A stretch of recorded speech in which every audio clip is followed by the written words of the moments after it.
नमस्कार, मैं महेश चंद्र आज लेकर आया हूँ श्रीमद् भगवद गीता का द्वितीय अध्याय सांख्य योग, जिसमें हम आज की वीडियो में द्वितीय अध्याय के प्रथम 2 श्लोकों का अध्ययन करेंगे। आइए उससे पूर्व श्रीमद् भगवद गीता के बारे में सामान्य जानकारी।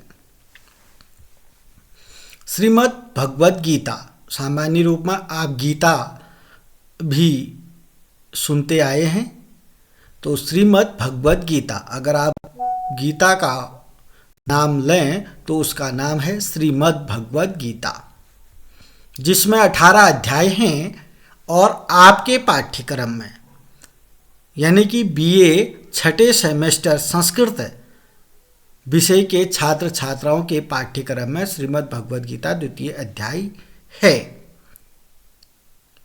और एनईपी बीए तृतीय सेमेस्टर के सभी छात्र छात्राओं के पाठ्यक्रम में भी श्रीमद् भगवद गीता को रखा गया है। आइए श्रीमद् भगवद गीता के बारे में सामान्य जानकारी। महाभारत युद्ध आरंभ होने से ठीक पहले भगवान श्री कृष्ण ने अर्जुन को जो उपदेश दिया वह श्रीमद् भगवद गीता के नाम से प्रसिद्ध है। महाभारत का युद्ध सुना होगा आपने, बहुत समय पहले की बात है। तो कुरुक्षेत्र में महाभारत का युद्ध हुआ था। उससे पूर्व श्री कृष्ण भगवान ने अर्जुन को उपदेश दिया था। वह जो उपदेश दिया था वह श्रीमद् भगवद गीता के नाम से प्रसिद्ध है। तो श्रीमद् भगवद गीता के बारे में थोड़ी सी जानकारी आपको मिल चुकी होगी। अच्छा, आगे देखते हैं। यह महाभारत के भीष्म पर्व का अंग है।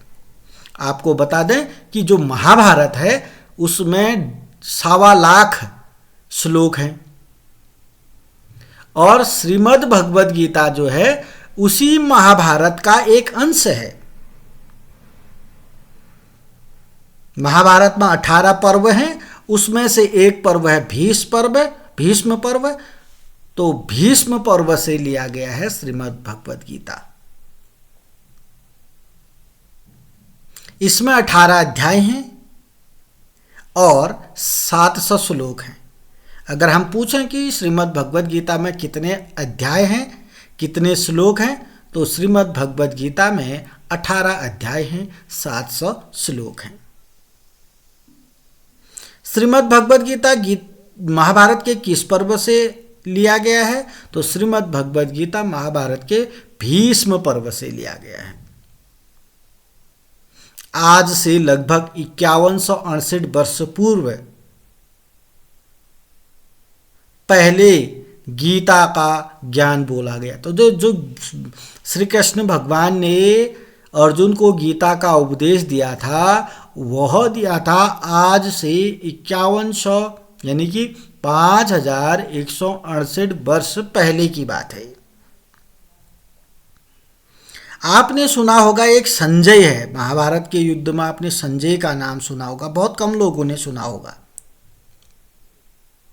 तो संजय जो है धृतराष्ट्र के संदेश वाहक थे। जो संजय है ना, धृतराष्ट्र भी सुना होगा आपने। तो जो अंधे थे तो इनके संरक्षक यानी कि संदेश वाहक का काम करते थे संजय।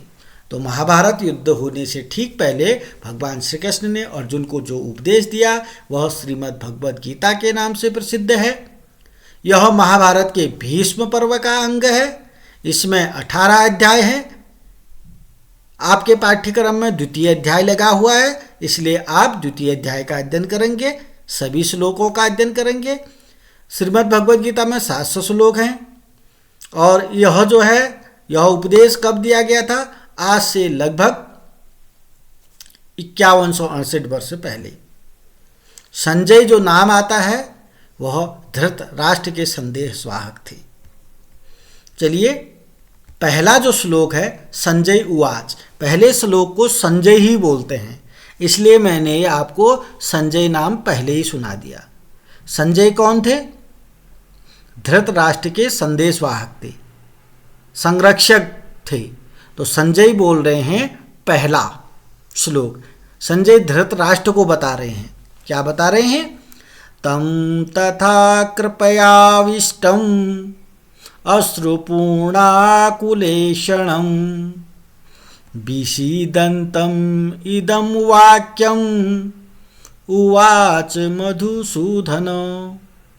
मधुसूदन का मतलब है यहाँ पर कृष्ण भगवान ने।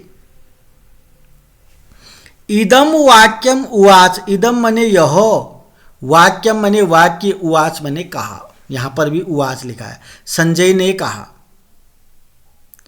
संजय ने कहा धृतराष्ट्र से, क्या कहा कि क्या मधुसूदन जो हैं कृष्ण भगवान ने अर्जुन से इदम वाक्यम उवाच, यह वाक्य कहा। अच्छा, शुरू से चलते हैं। तम तथा कृपयाविष्टम, तम तथा कृपयाविष्टम का मतलब है करुणा से व्याप्त। कृपया मने करुणा, आविष्टम का मतलब व्याप्त। तो कैसे अर्जुन को? जो करुणा से व्याप्त थे, करुणा से व्याप्त थे। दूसरी बात अश्रुपूर्णा, आंसुओं से पूर्ण थे। कौन थे? अर्जुन थे। आकुलेक्षणम, आकुलेक्षणम का मतलब व्याकुल नेत्रों वाले थे, नेत्र उनके व्याकुल थे। तो पहली पंक्ति में जो 3 शब्द हैं वह अर्जुन के लिए हैं। कृपयाविष्टम का मतलब है करुणा से व्याप्त थे। अश्रुपूर्णा का मतलब है आंसुओं से पूर्ण थे। आकुलेक्षणम का मतलब है व्याकुल नेत्रों वाले थे। कौन थे? अर्जुन। और चौथी बात अर्जुन की है विषीदंतम। विषीदंतम का मतलब है शोक युक्त थे, दुखी थे। विषीदंतम का मतलब है शोक युक्त। ऐसे अर्जुन को भगवान कृष्ण ने यह वाक्य कहा। अब यह वाक्य कहा, इदम मने यह, वाक्यम मने वाक्य, उवाच मने कहा। किसने कहा? मधुसूदन ने कहा। उम्मीद करता हूँ आपको समझ में आ चुका होगा। फिर भी हम आपको और अच्छे से बता दें ताकि आपको आज सीखने के बाद कभी भी इसका अर्थ भूलेंगे नहीं, इसलिए एक बार और बता रहा हूँ। कृपया तम तथा कृपयाविष्टम, कृपयाविष्टम का मतलब है करुणा से व्याप्त। कौन थे? अर्जुन थे। अश्रुपूर्णा का मतलब आंसुओं से पूर्ण थे। कौन थे? अर्जुन थे। आकुलेक्षणम का मतलब है व्याकुल नेत्रों वाले थे। आकुल का मतलब है व्याकुल, इक्षणम का मतलब है नेत्र वाले, व्याकुल नेत्रों वाले थे। कौन थे? अर्जुन थे। विषीदंतम का मतलब है शोक युक्त थे। कौन थे? अर्जुन थे। ऐसे अर्जुन को भगवान मधुसूदन ने, कृष्ण ने इदम वाक्यम उवाच ने यह वाक्य कहा। अब समझ में आ गया होगा। अब जो भी वाक्य मधुसूदन ने कहा अगले श्लोक में आपको बताया जाएगा। संजय बोले। अब संजय बोले का कॉन्सेप्ट भी आपको समझ में आ गया होगा। संजय बोले धृतराष्ट्र को बोले। धृतराष्ट्र तो अंधे हैं ना, देख नहीं पाते हैं, इसलिए उनको बताने वाला चाहिए कोई ना कोई। तो यहाँ पर संजय उनको बता रहे हैं। क्या बता रहे हैं? उस प्रकार करुणा से व्याप्त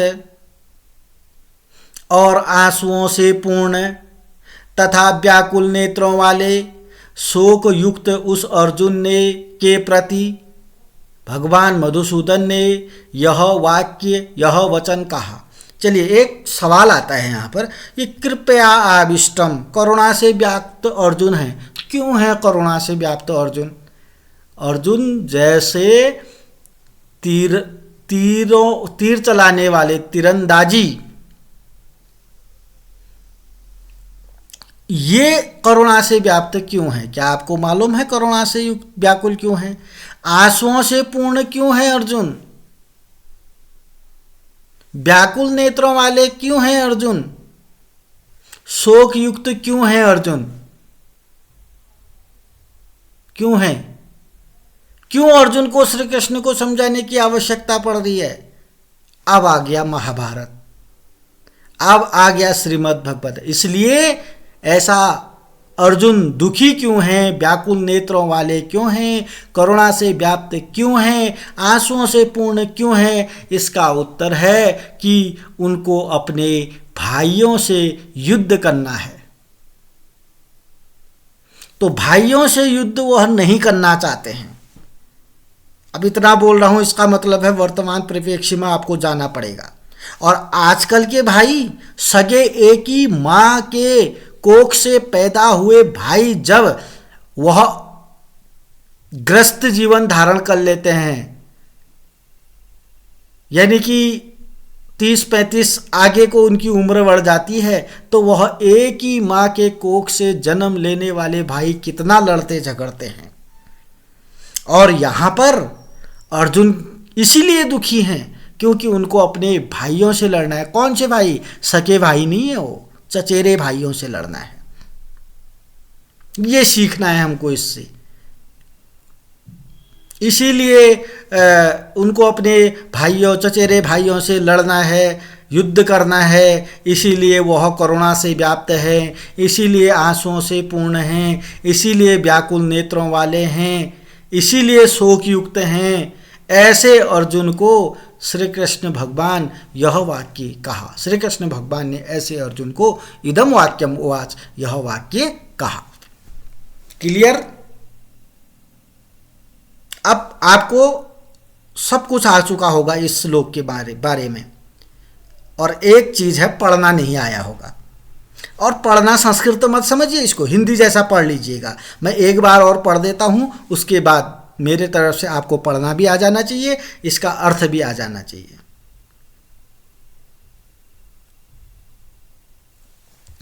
तम तथा कृपया, देख लीजिए, कृपया आविष्टम, कृपया आविष्टम, जैसे विद्यालय होता है ना वैसे है।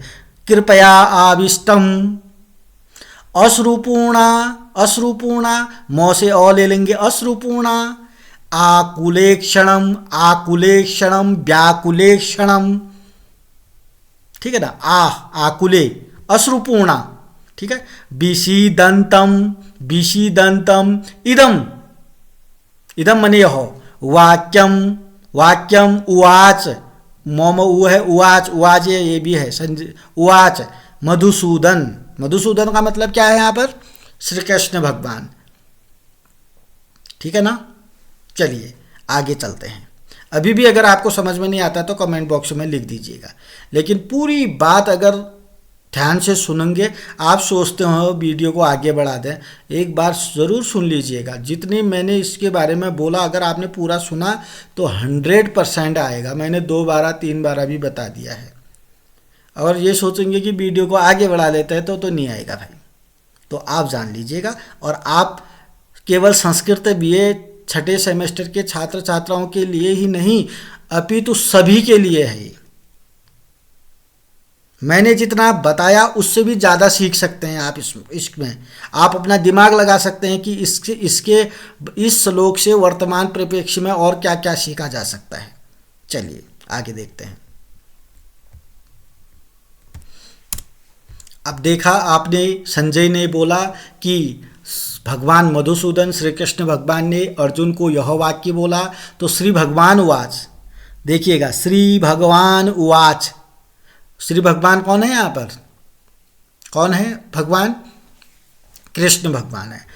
कृष्ण भगवान ने उवाच मैंने कहा, उवाच मैंने कहा होता है बस। क्या कहा कृष्ण भगवान ने? किसको कहा? अर्जुन को कहा। पहले श्लोक से तो ये क्लियर हो गया कि अर्जुन कहने वाले हैं, सुनने वाले हैं, सॉरी, कृष्ण भगवान बोलने वाले हैं, अर्जुन सुनने वाले हैं। चलिए, कुतः त्वा कुतस्त्वा कस्मलम इदम विषमे समुपस्थितम अनारिजुष्टम अस्वर्ग्यम अकीर्तिकरम अर्जुन। हे अर्जुन, अर्जुन माने अर्जुन, हे अर्जुन। श्री भगवान बोले, भगवान श्री कृष्ण बोले, हे अर्जुन, अर्जुन लास्ट में लिखा है, हे अर्जुन, कुतः त्वाम, कुतः त्वाम, त्वाम माने तुमको, कुतो माने कहाँ से, कसमलम इदम, कसमल, मल माने मोह, इदम माने यह।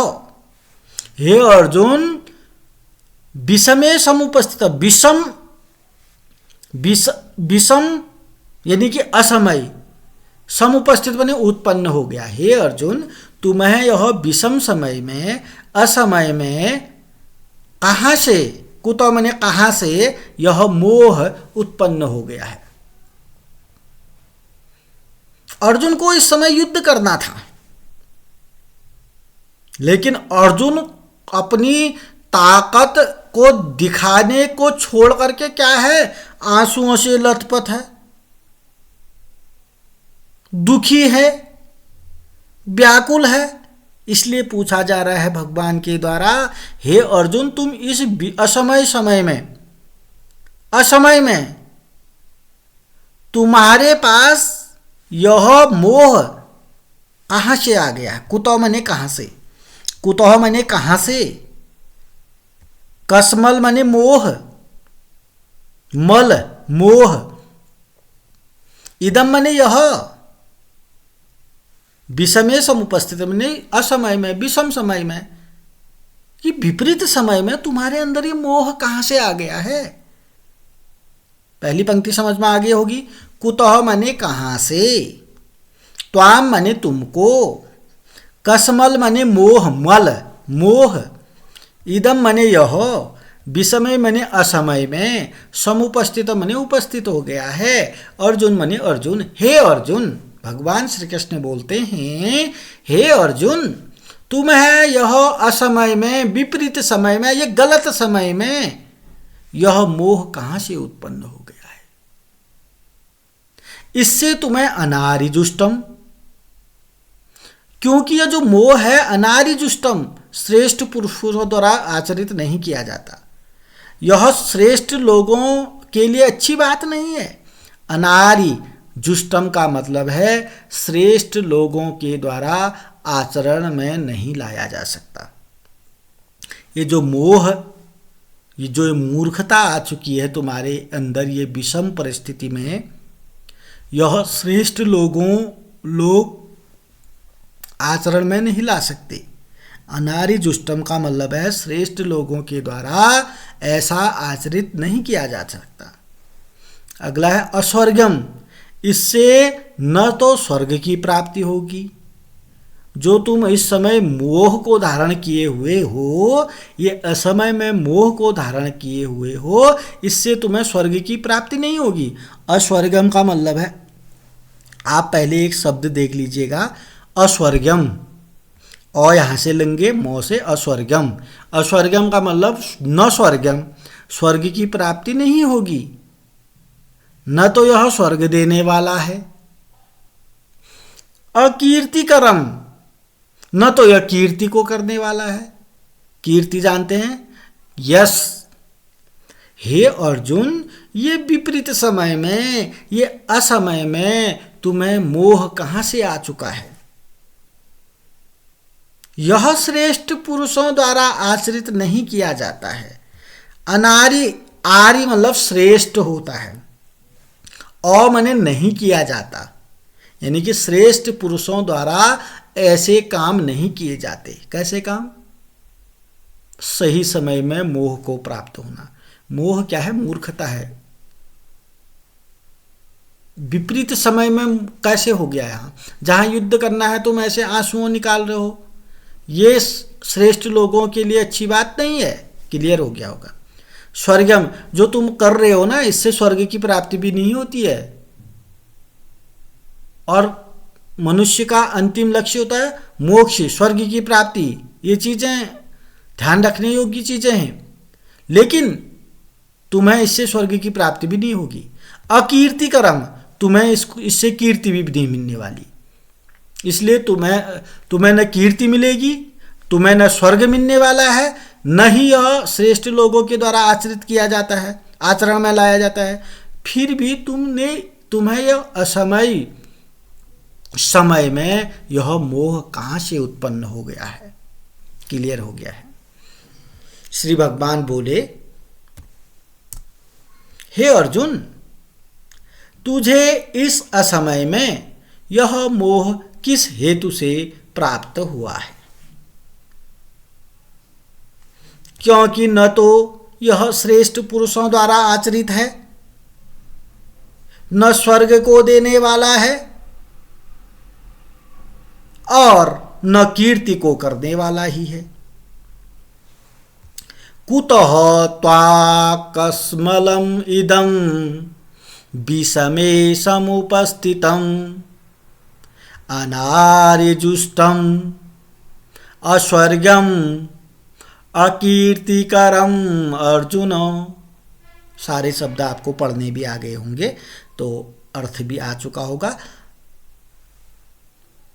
अभी तक आपने मेरे चैनल को सब्सक्राइब नहीं किया तो सब्सक्राइब करेंगे, वीडियो को लाइक करेंगे, कमेंट जरूर करेंगे। कहीं पर भी आपको कुछ पूछना है इससे संबंधित, जो आज की क्लास में मैंने जो भी आपको बताया उससे संबंधित कोई भी प्रश्न है तो आपको कमेंट बॉक्स में लिख देना चाहिए। कोई शब्द नहीं पढ़ना आ रहा है, किसी शब्द का अर्थ नहीं आ रहा है तो ज़रूर लिखना चाहिए, पूछने में कोई दिक्कत नहीं होनी चाहिए। तो आपको उसका आंसर, अगर आपका कोई शब्द है तो वहीं पर उसका आंसर दे दिया जाएगा। और अपने प्रत्येक दोस्त के साथ शेयर करेंगे। एक बात शेयर करने के लिए बता देता हूँ, ये जो श्लोक हैं श्रीमद् भगवद गीता सभी के लिए पठनीय हैं। फिर भी बीए छठे सेमेस्टर संस्कृत विषय के जो छात्र छात्राएं हैं उनके लिए बहुत ही ज़्यादा महत्वपूर्ण हैं। अब आपको क्या करना है, प्रत्येक छठे सेमेस्टर संस्कृत विषय के छात्र छात्रा तक इस वीडियो को व्यक्तिगत अनिवार्य रूप से पहुंचा देना है, क्योंकि बहुत से लोगों को सिलेबस के बारे में पता नहीं होता है। नमस्कार, धन्यवाद।